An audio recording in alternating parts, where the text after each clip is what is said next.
Okay, so I'm Beck Lane, and this is Catalyst and Company. Catalyst and Company, where we're helping each other to hopefully move forward and to reach those goals that we've wanted to reach and we've worked for so bad. Now we're throwing down the gauntlet, and we're just going to get there. One way or another, we're getting there. Today, however, as we know, in the last few videos, I've talked about writing out a schedule, having an organizational schedule, and I have one. I have my today is days, schedules, stuff you're going to do, hanging in 3 different places around my house with little post-it notes so I can add to it. Today was supposed to be TeePublic Day, where I sit down and I draw out illustrations and I do new things to post on TeePublic, where you can buy images, because right now you can buy images of my work on notebooks, drawing pads. You can buy them as small and large posters, I think stickers too, phone cases, tote bags, t-shirts, sweatshirts, that kind of a thing. I do like the prints, by the way, they're excellent. The printing is excellent.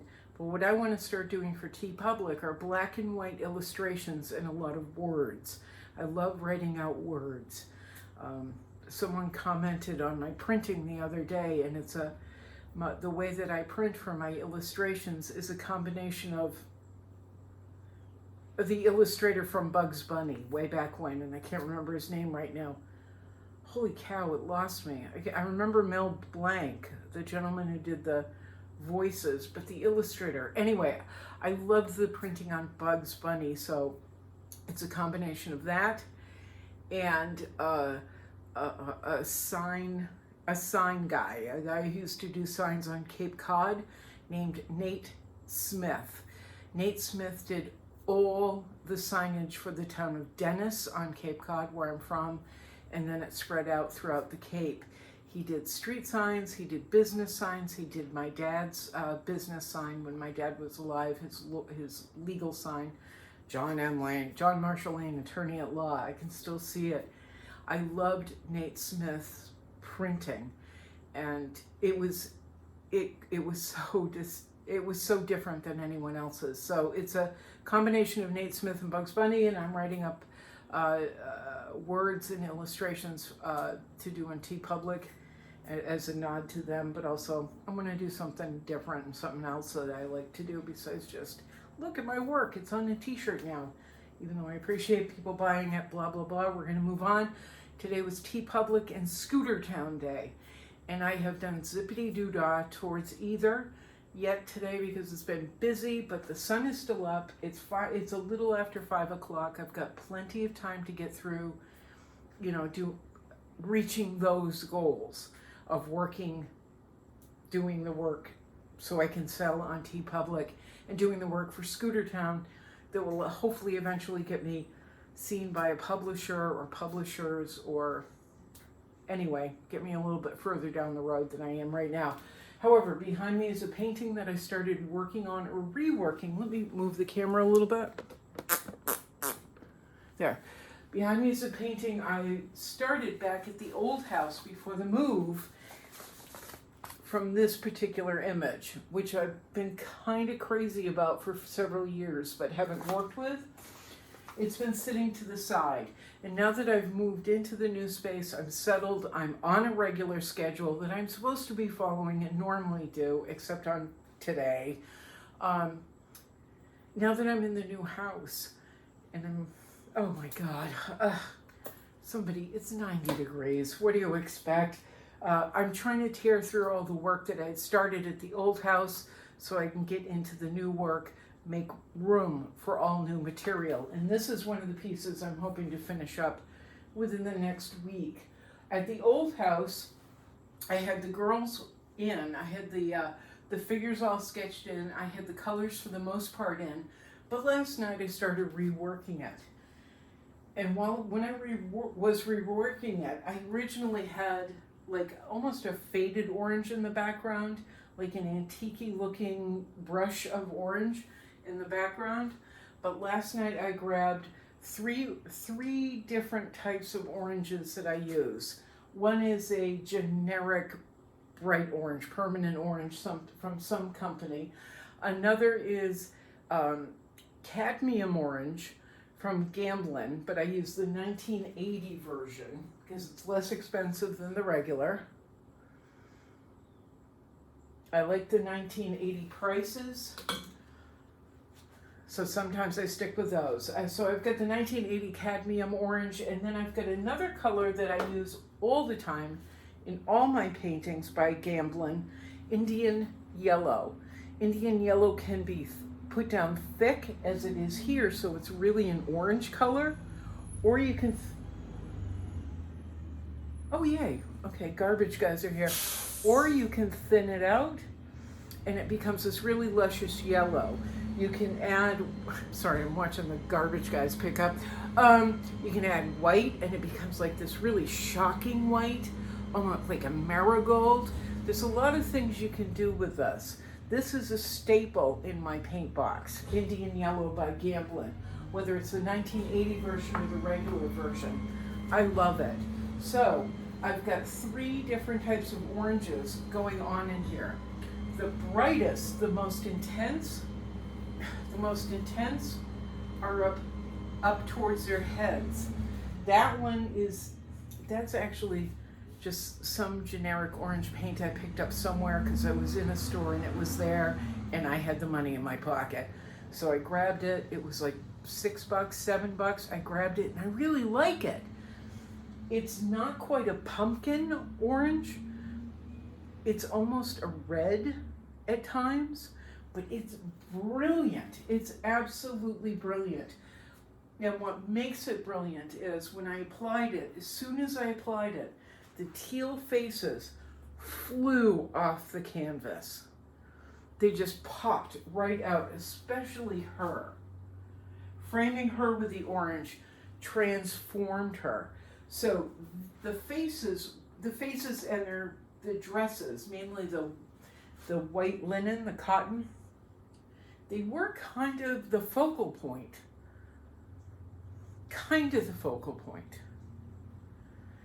Now this frames them. It definitely makes them a focus, but the color and the brush strokes and the movement of those brush strokes because of the color makes them a focal point as well, part of the subject of the entire painting.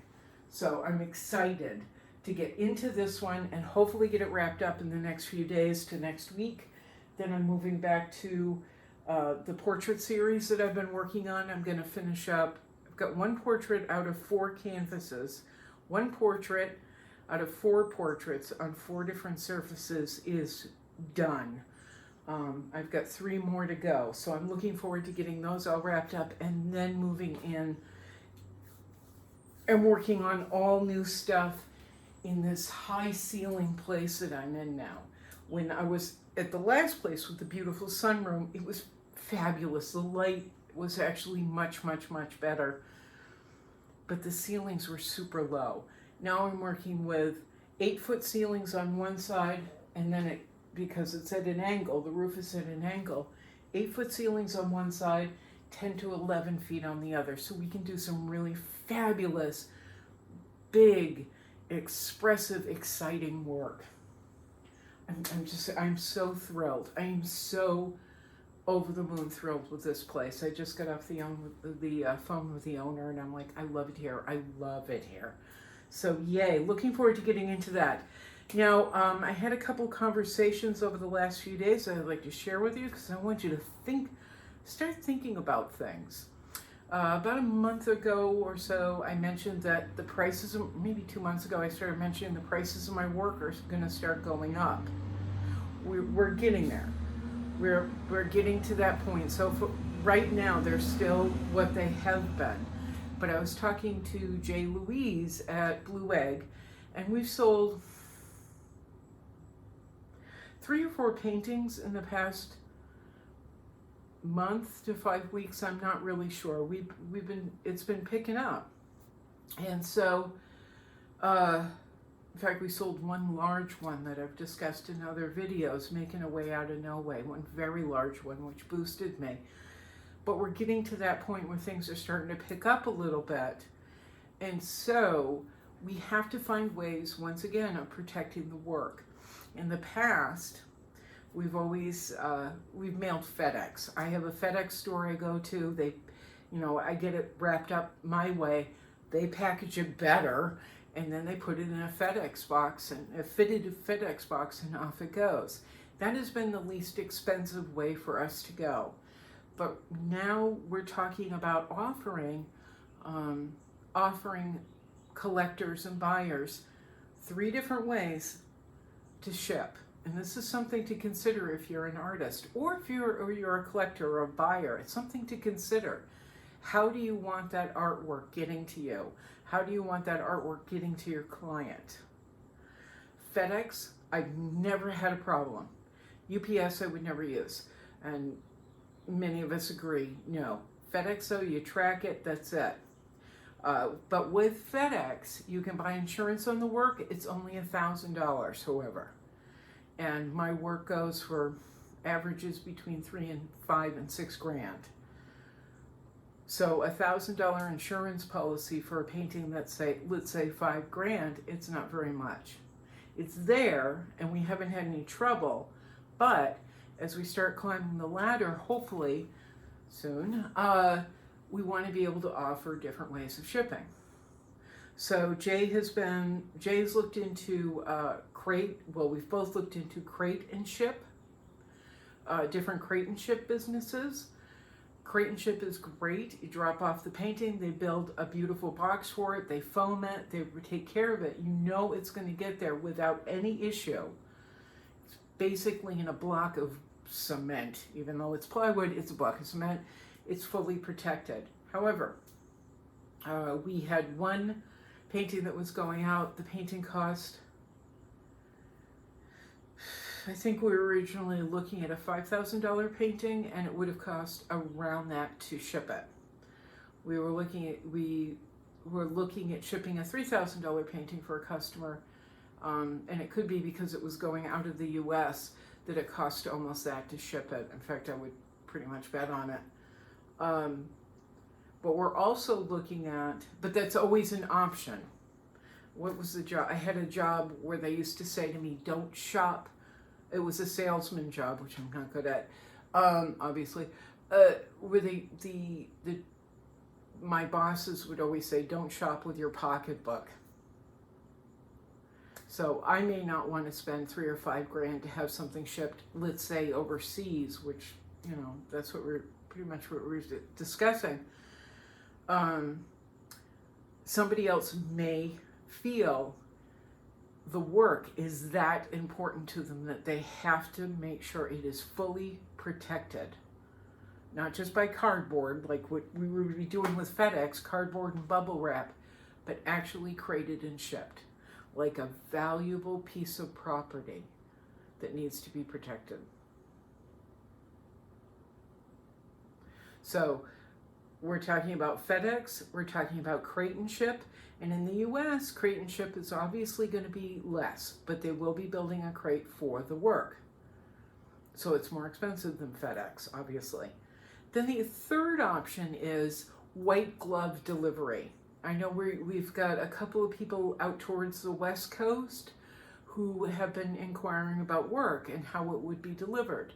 So we were looking at white glove delivery. That's somebody physically picks it up, puts it in their truck, and hand delivers it to the customer's door, to the buyer's door. We haven't found anybody who does that across the country.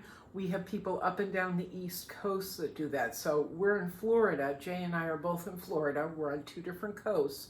I'll do your side. I'm in Sarasota, and on your side of the camera, he's in Fort Lauderdale. So he's on the other side, the east. I'm on the west. Yeah, I'm on the west side. He's on the east side, looking this way. Blah, blah, blah. Something like that. Anyway, we have people that can pick up from me and or pick up from Jay and shoot it, grab the delivery and, deliver the work anywhere on the East Coast. Again, it's more than a FedEx, but it is an option. And as you start to grow as an artist, these are one of the things that you have to consider. It's not something I'd ever thought I'd have to consider in my lifetime, but we are getting there very quickly. So think about that. And then the last thing I want to mention, the last thing I really want people to start thinking about, you know, while we're being catalysts for ourselves and each other. Oh, I've been at this for 15 minutes. While we're being catalysts for ourselves and each other, every month I sit down and I write down on index cards how much money I want to make, how many paintings I want to sell. I put it on the bathroom mirror and I go, we're going to do this. And I never quite make it. But we're walking away from the, we're pushing away from the, okay, maybe this will happen. We're really going to focus on selling this, on us becoming the artists we've always wanted to be, and that includes being self-sustaining. Oh, garbage truck again. Squirrel. That's us being able to financially support ourselves. So my goal every month has been, well, I'll sell 3 paintings or I'll sell 2 paintings. I am setting the bar for myself now, 5 paintings a month. Can't do it on my own. I need buyers, but we're working on it. And Jay is really working on it. He's going into people's homes where he's doing some interior decorator work, but bringing in artists as well. I have artwork, I have artists that you need to see, and I cannot tell you how much that's helped me as a working artist. So he's one of several people that's doing this, but I'm really pleased. I know I'm spouting out a lot, and it's a lot to think about. It's a lot to think about, but these are things we have to consider. Who do we want to be? Want to be the artist that is hoping that maybe someday somebody might buy a painting? Or are we the artists that are going to sit down and say, I'm going to do everything I can to sell 5 paintings this month. I am going to do everything I can to make X amount of money with a comma in there and a number of zeros. I am going to do everything I can to make myself financially independent. Oh, I'm already finding it. Well, you know. Oh, I gotta pee. Self-sustaining. Spouting out a lot today. I really have to pee. So that's my goal, is 5 paintings this month. We're now we ended the first week. It's now the 9th of July. So I've got 3 weeks to make this happen. 3 weeks to sell 5 paintings. And God knows I've got enough of them. I've got about 100 paintings in my little bedroom storage room area. And then we've got umpteen galleries with more work. So I'm going to figure out how to make this happen. Now, I'm Beck Lane. This is Catalyst & Company. I'm going to go pee in a second. If you'd like to help support Catalyst & Company, down below are a bunch of links that you can go to, including Patreon. Patreon that supplies monthly support starting at $5 a month. Then there's Cash App, PayPal, where you can leave tips if you like. Enough for a cup of coffee makes me happy, or a tube of paint makes me even happier, because we're working with a lot of this lately. A lot of cut up, squished up tubes. But yeah, Cash App, PayPal, the links are down below. TeePublic, where you can buy images of my work on t-shirts, and soon black and white images and things and sayings and stuff. And then also Amazon. If you'd like to send me an Amazon gift card so that I can get more transparent earth red or transparent red oxide, whatever this is, you can go to Amazon, and the link for that is down below. You can send me a gift card through Beck Lane 42@gmail.com, but all of that is down below. And don't forget, when you help support me, I hadn't mentioned this before in the first 500 something videos, but when you help support me, some of the money does go to other artists. Some of the supplies do go to other artists. They also go to, some of the money and supplies go to homeless artists that live right around the corner from me, as well as homeless people. I know I haven't mentioned it before, and then I did. I usually just tell the people that purchase my paintings, but when you help out me, you're also helping out a lot of other people. All right? That's it. Oh my God, I gotta pee so bad. I'm gonna have an accident. So ciao for now. This is Catalyst and Company on Beck Lane. Here we go, Carrie. Meow, meow, meow, boink, oof.